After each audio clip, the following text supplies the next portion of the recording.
Someone wronged me. Okay, somebody else.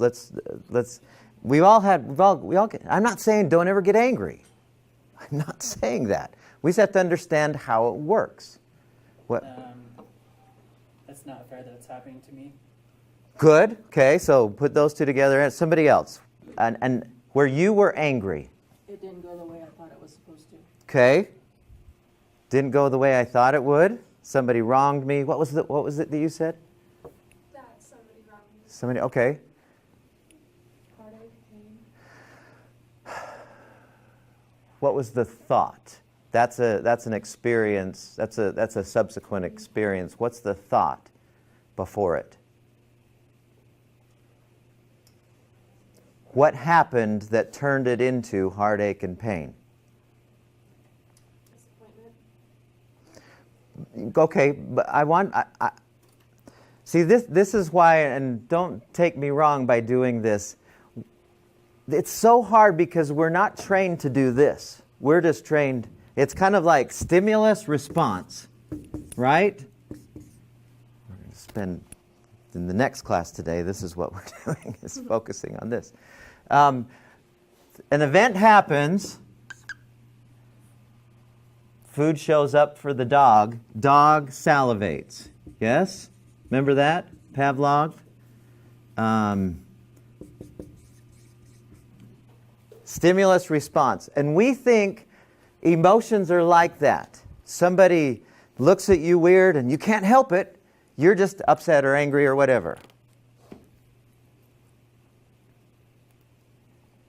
But if you go back one step and go, what's the thought that preceded that emotion of... Okay, so let's go back to that, if you don't mind. So you said disappointment. What was it? So meaning, what was the thought that was the disappointing thought? What happened that where you interpreted something such that you were... Yeah. What was the event? This is what it sounds like every time we get angry, and every one of these is saying the same thing. This should not have happened the way it did. And every one of those was some version of that. Anger is always about a past something. This should not have happened this way. That's the thought. Now, I'm not saying, so don't ever get angry. Sometimes anger is one of the best things we can do to, motivate ourselves or get things done. I'm not saying don't get angry, but we need to understand that there's something in between here. There's a gap in between stimulus and response. And that is our choice about the stimulus, where we can choose a different thought that won't result in an emotion that we don't like. It has to be that way because not everyone who has road rage always has road rage.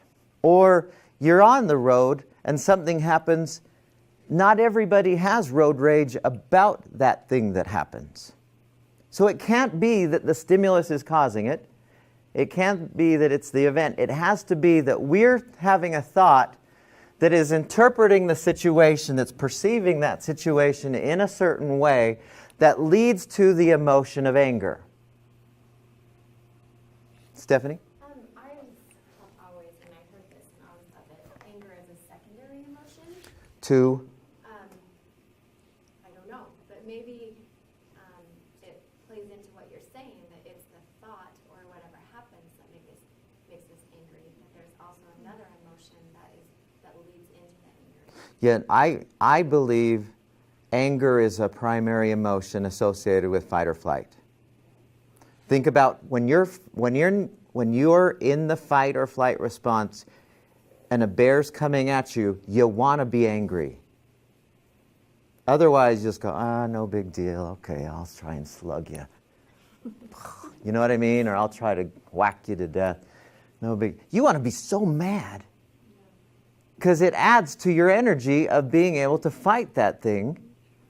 in the presence of a real danger. If somebody's chasing you down an alley or something, or I don't know where people chase people now, but if somebody were chasing you, you don't want to be apathetic.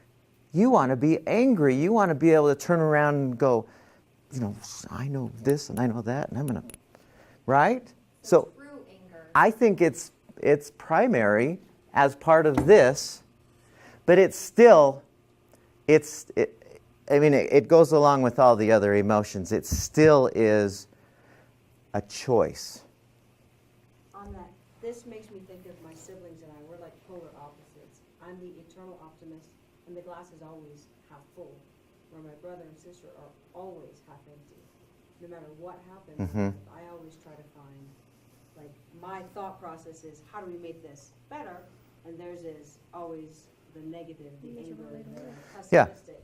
Okay, so let's analyze this. Go into it? So if your thought is, so the thought, and I'm just going to Sure. toss this out. Your thought is, things will be okay. Things always seem to work out. So the emotion that follows is what? What usually follows when you think things will be okay? What? I heard that. Peace. Yeah, you'll have some kind of a tranquility, peacefulness. Certainly not this, because you're not saying this.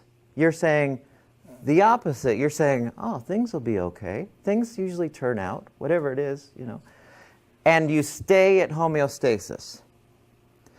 You stay at peacefulness. You stay at inner peace.